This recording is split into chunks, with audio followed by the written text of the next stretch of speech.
Hey, what's going on, guys? Welcome to another color grading tutorial, and today we're going to be doing something a little bit different. I'm going to show you a little bit more of me, and we're going to be color grading today the T5i footage that been sent to me by Chuck Shreve. I hope I pronounced your last name correctly. Thank you so much, Chuck. And I'm going to be switching between the monitors, that way you guys can sort of see exactly what's going on. I'm going to be using the Wacom tablet to do a little bit of color grading, but it doesn't really matter. You can use the mouse, whatever works for you.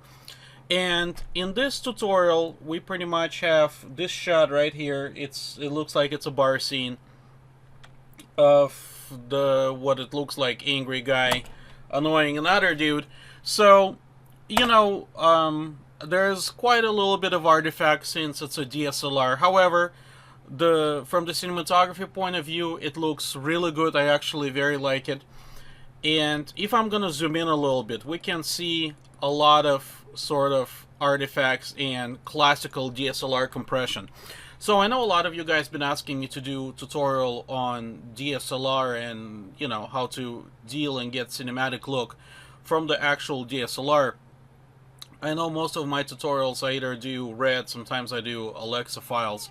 But today we're going to do DSLR, so let's get to it. And, sorry, let me turn off my phone. As always, when I do tutorials, somebody's calling me. Anyways, so let's get started. This is our shot. And the first thing I'm going to do, actually, let me go somewhere around here. And you guys can see at the bottom of the screen a little bit of RGB parade, which is kind of cool. So let's say that this is our shot.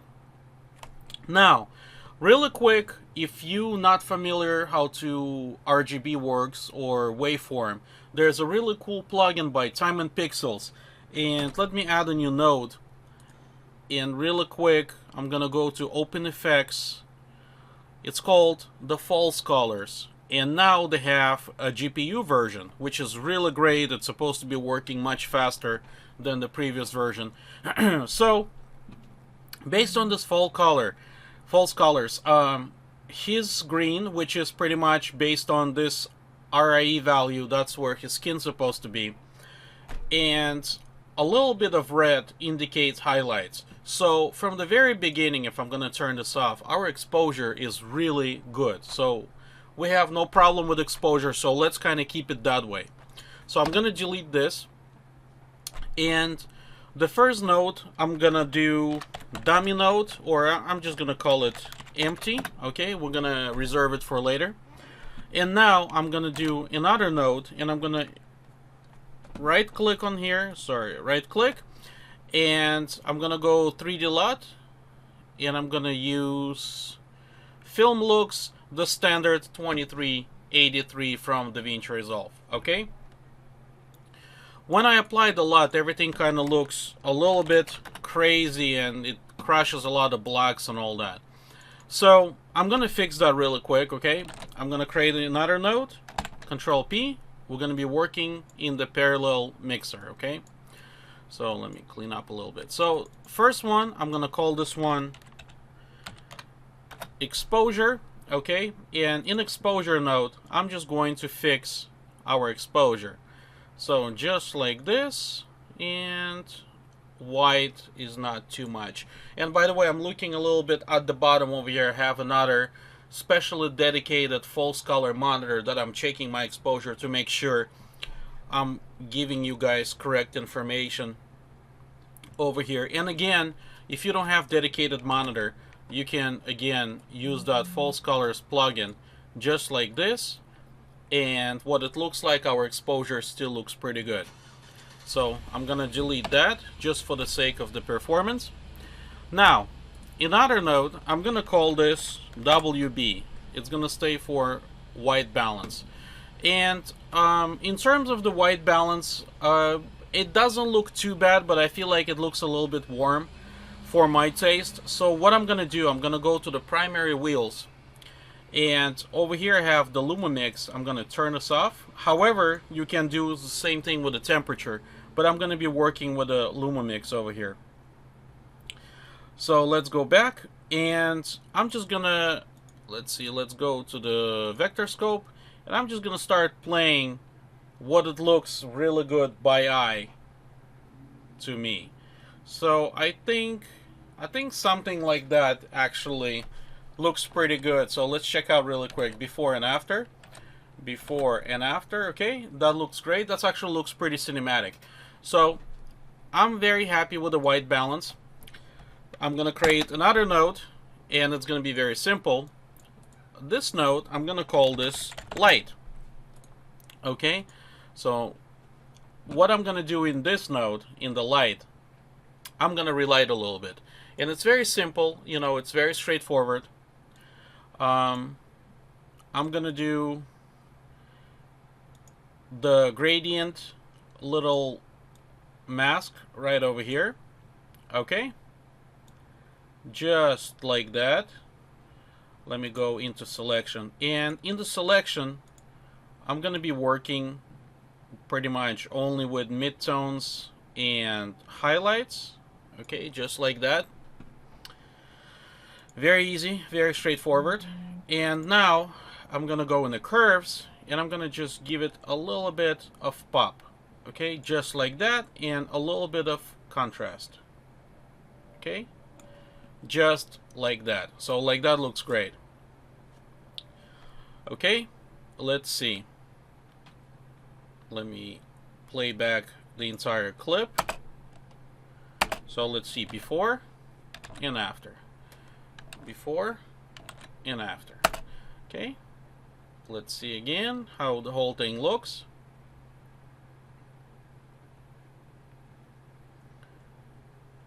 Okay, looks pretty good actually. However, there's one thing though. I think his forehead got a little bit too hot for my taste, even though I'm still within the legal proper colors, so, or I should say exposure, I'm sorry. So what I'm gonna do, I'm gonna use the gain, and I'm just gonna dial it down a little bit by half. So let's check it out really quick before and after. Let's see, just like that. Okay, like that looks great. Actually, I can even probably take it even more like this. Okay, so let's see. Alright, perfect. So that right now we have like a typical Bud Light commercial look, which is cool. Okay, now this is pretty much the general color grading, which I am very happy actually with. So do I need to give it a look? Well, I think it's already looks kind of cool, but I might. Why not? I guess I can do a little bit of green in the sort of bottom midtones. Okay, so something like that, I guess. Okay, which a little bit extreme, I'm kind of pushing it, but just for the tutorial's sake, I'm gonna keep it like that. Okay, so let's go to parade, and let me turn on the highlight, and let's apply this thing to, let's see, okay, like that, and okay, somewhere like this. I want this to be our affecting area, sort of. Okay, let's add a little bit of blur. Alright, so let's check it out. Before and after. Before and after. So that still looks a little bit crazy. However, I like the direction we're going. So I'm gonna call this one look. Okay, let's go again really quick, before and after. Okay, so that looks pretty cinematic actually. And then I'm gonna do another one, and in this one I'm gonna call this one shadows. And in the shadows, let me turn on the highlight.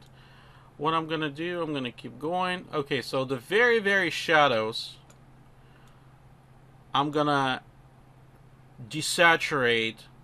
Okay, and there's a few different ways of doing this, but I'm just gonna do it like that. So with the shadows, I can either desaturate them, or I can play around with the color, and you can see over here, for example, if I'm gonna go extreme, we can see the affecting area. So if I'm gonna go a little bit more, we can see what's going on. Okay, so what I can do, can probably just give it a little bit of kind of Instagram-ish look like that. So let's check it out before and after. Again, it's for your taste, you know, it's not necessarily the correct look or whatnot. I really don't care. This is just for the tutorial's sake. Okay, so not too bad. Let's check out the whole thing before and after. Before and after. I mean, huge difference. So let's do cleanup node. I'm actually going to right click and I'm going to create a compound node. Now, we have everything over here pretty much set and ready to go. I'm going to do one more thing. Number one, I'm going to do a little bit more actual blacks desaturating, just to be safe. Okay, so I'm going to go luma versus saturation, put a point here. Okay, and let's see, let's desaturate something like that. Okay, before and after. Very slight difference. I'm not sure if the YouTube compression allows you actually to see it. However, it looks pretty cool. Okay. Let's see, 1 second. Alright. I'm checking right now on my false colors. Okay, so that looks pretty cool. The next thing, and this is sort of kind of like a benefit thing to do, I guess, extra value a little bit. Now, let me rename this, and I'm gonna call this one blacks. So we did desaturating thing. And now finally, if you guys haven't seen my previous tutorials, I showed how to add film grain without actually having the fully working, the studio version of Davinci Resolve. However, at the moment I don't have that film grain as a matte, so I'm gonna use it through the plugin. And I'm going to be using today the Film Convert, which I really love. It's really good plugin. I highly recommend having this plugin in your arsenal for color grading. I'm not necessarily using it a lot for the actual like looks. However, I use it a lot for like a film grain and other stuff like that. So I think like that looks very phenomenal. I'm going to call this one film grain. Okay. And now I can zoom in a little bit and let's take a look sort of what's going on. We kind of created like that a very nice pastel look with that film grain. It sort of evens out a little bit the general picture. And if I want to take it a little bit to the next level, I can do a curve just like this, and I can sort of kill a little bit of highlights information. Kind of mute it a little bit. Okay, and I'm still looking at my false color monitor over here, and I'm gonna turn one for you guys, that way you can see visually what's going on. Okay, so without film, with the film, and we lowered a little bit of overall exposure. So the entire thing, color wise and exposure wise, look really good. So let me turn this off. Okay, and let's see. And basically, here it is. Let me do full screen. Playback. And this is our T5i highly compressed footage that looks very cinematic now after color grading. Possibly I have a little bit too much grain going on, so I can always go back, and instead of 100, let me sort of do like 70. I think 70 would be a good number. Okay, so let's loop it. Let's do a playback. Okay, let's pause it over here and check it out. Before and after. Huge difference. Again, the color grading based on your flavor. I think this is very straightforward, you know, sort of little greenish look. Kind of been really popular among the modern commercials, especially you can see similar looks during like Super Bowl and other stuff like that. But there it is. There is our color grading. Again, let's do before. Let's play it really quick. Okay, very nice. Kind of a slider move. Okay, and after. Thank you guys so much for watching. Make sure to subscribe, follow me on Facebook if you haven't, and I'll see you guys really soon. Take care.